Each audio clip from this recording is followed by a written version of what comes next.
Hey everybody, welcome back to Story Time with Mr. Hallam. It's our chance to get together and have a story. My hair is looking fantastic. You're welcome, world. I know only 4 people will see this. 3 of them won't care about my hair. That's okay. I'll be the 4th one and I will care. So tonight we are reading Rosie Revere, Engineer. Been doing science. Love science. This is by Andrea Betty and illustrated by David Roberts. Excuse me. Corona. Just kidding. Just kidding. Sorry. I don't edit, so you're going to see that. I apologize. All right. Rosie Revere, Engineer. This is the story of Rosie Revere, who dreamed of becoming a great engineer. In Lila Greer's classroom at Blue River Creek, young Rosie sat shyly, not daring to speak.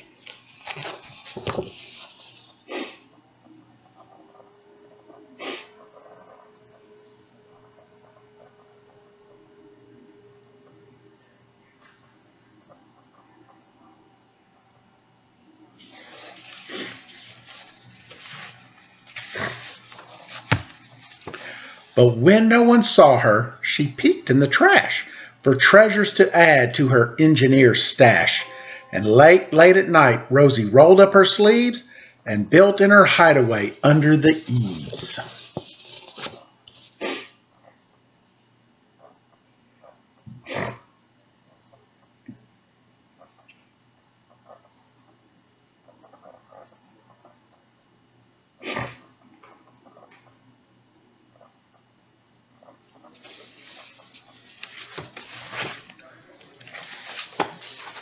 Alone in her attic, the moon high above, dear Rosie made gadgets and gizmos she loved.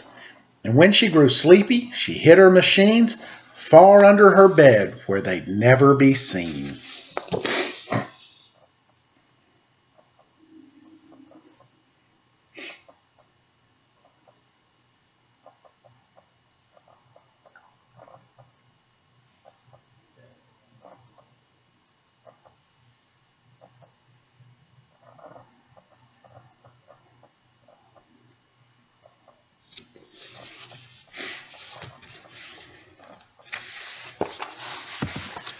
When Rosie was young, she had not been so shy.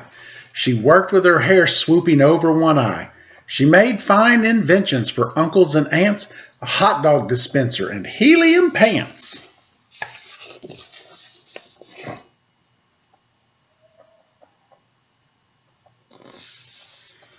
Hot dog dispenser.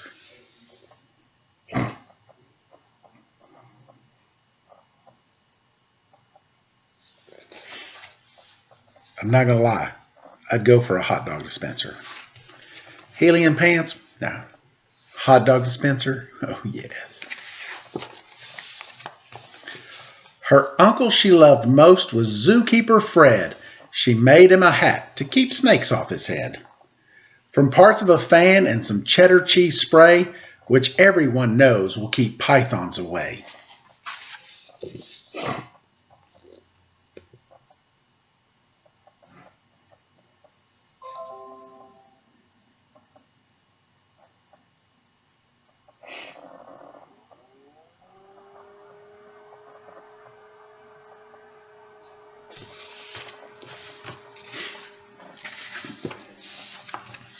And when it was finished, young Rosie was proud.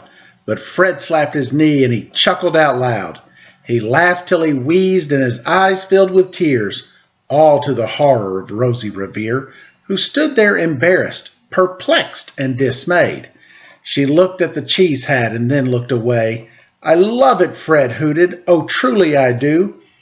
But Rosie Revere knew that could not be true. She stuck the cheese hat on the back of her shelf and after that day kept her dreams to herself.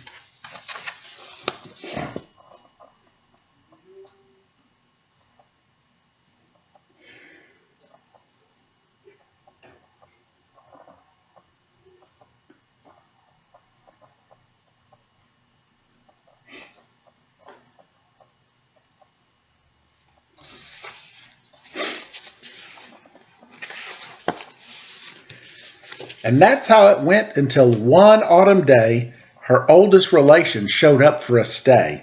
Her great great Aunt Rose was a true dynamo who had worked building airplanes a long time ago. She told Rosie tales of things she had done and goals she had checked off her list one by one. She gave a sad smile as she looked to the sky. The only thrill left on my list is to fly. But time never lingers as long as it seems. I'll chalk that one up to one old lady's dreams.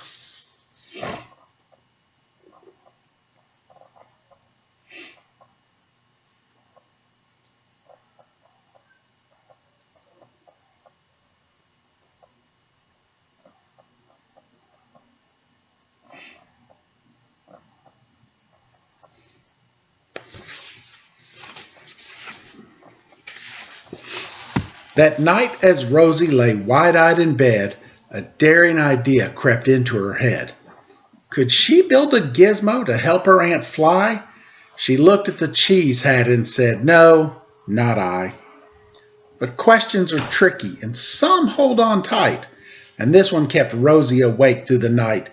So when dawn approached and red streaks lit the sky, young Rosie knew just how to make her aunt fly.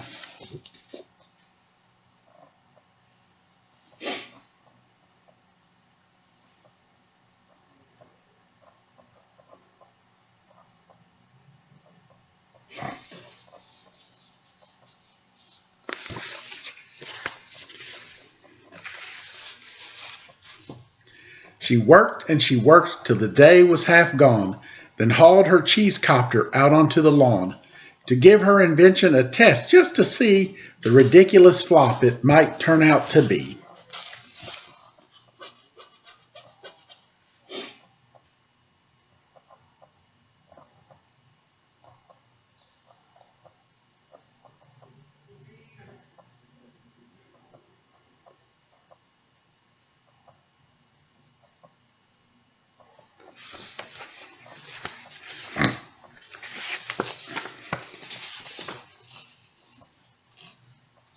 So got to figure out how to read this one.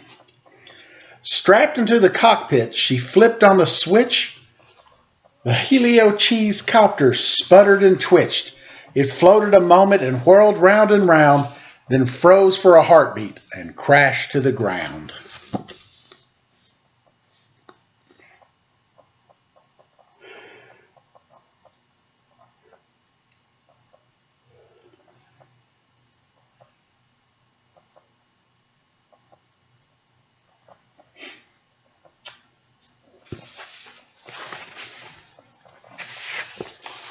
Then Rosie heard laughter and turned round to see that old woman laughing and slapping her knee. She laughed till she wheezed and her eyes filled with tears, all to the horror of Rosie Revere, who thought, "Oh no, never, not ever again will I try to build something to sputter or spin or build with a lever, a switch, or a gear, and I will never be a great engineer."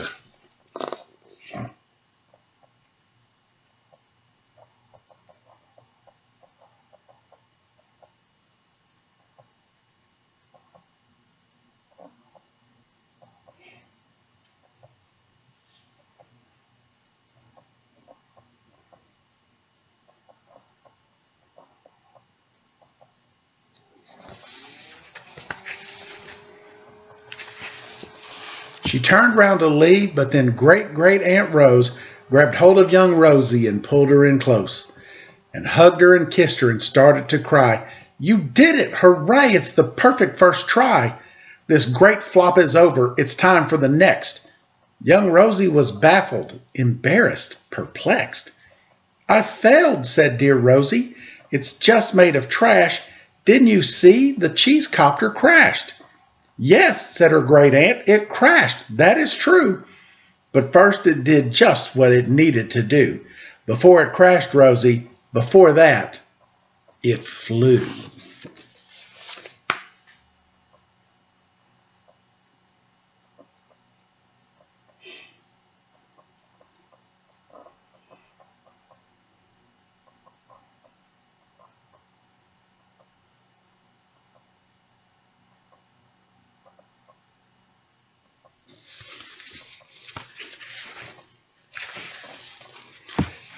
Your brilliant first flop was a raging success.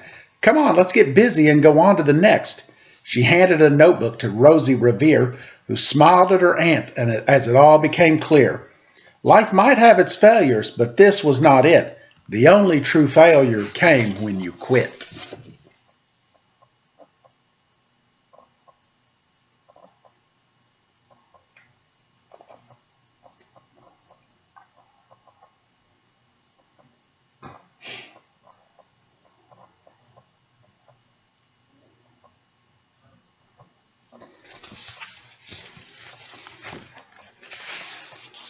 They worked till the sun sneaked away to its bed.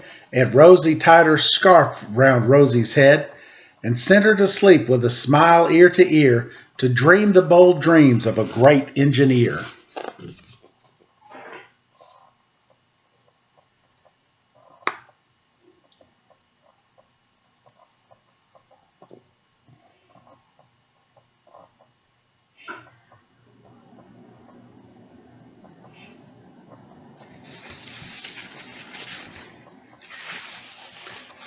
At Blue River Creek, all the kids in grade 2 build gizmos and gadgets and doohickeys too.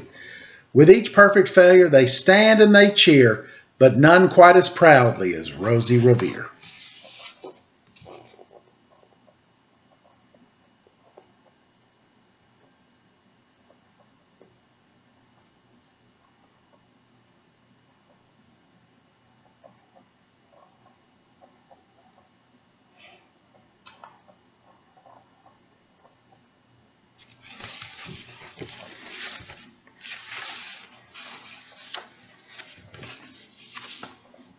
Great story. I love Rosie Revere, engineer. She's right, though. The only true time something fails is when you quit trying. Think about this. Okay, it's a story as old as time. But the guy that invented the light bulb, Thomas Edison, took 10,000 tries to figure out what filament would burn without burning up. I mean, that was the part. They figured out the glass, they had the vacuum, but the filament, the part in the light bulb that heats up without burning up, that took them forever to figure out. And somebody said, well, aren't you, upset that it took you 10,000 tries? He said, no. I found 9,999 ways that don't work. So just keep trying. And guys, it doesn't matter whether it's engineering or math or spelling or what. If you just quit when you first try, that's the big failure. None of you play a video game and just immediately stop the first time you don't beat the game. I know, I have a son. That kid plays the games over and over and over and over and over till he can finally win. And we don't let him do cheat codes. Don't cheat. That's not the way to get through. So, yeah. Be like Rosie Revere, engineer.